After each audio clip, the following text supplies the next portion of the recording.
చెప్తున్నాను, నీ తల్లిదండ్రులను ప్రేమించాల్సిన బాధ్యత నీ మీద ఉంది. వృద్ధాప్య దశలో ఉన్న వారిని వదిలిపెడతాం అన్యాయం తెలుసా? వాళ్ళు కన్నీళ్లు పెట్టారంటే నీకు జయం కలగదు, అపజయాల పాలవుతా, అవమానాల పాలవుతా.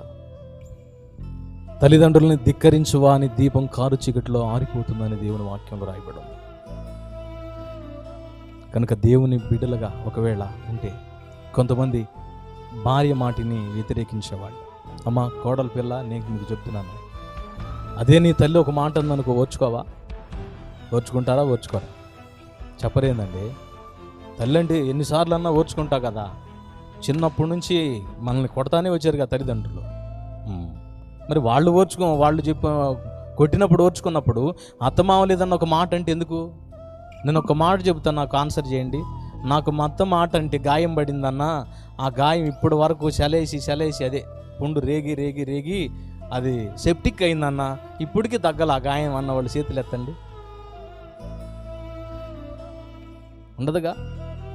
మాట అంటే నాకు మాలా రోసం. అబ్బా, మరి ఇంటి దగ్గర అంటే తోడబుట్టిన వాళ్ళు అంటే, ఇరుగు పొరుగు వారంటే అంతమంది అనంగా లేనింది నీ భర్తను కన్న నీ తల్లిదండ్రులు, వాళ్ళ తల్లిదండ్రులు, నీ అత్తమామలు ఒక మాట ఏదో గబక్కన అన్నారనుకో, మందలించడానికో లేకపోతే ప్రేమతో తెలియపరచడానికి అన్నారనుకో, ఆ మాటని నువ్వు వ్యతిరేకంగా తీసుకెళ్ళి వేరు కాపురం పెట్టడం ఎంతవరకు న్యాయం?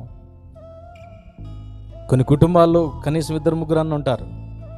2-3 ఉండా చూడరు పెట్టరులే.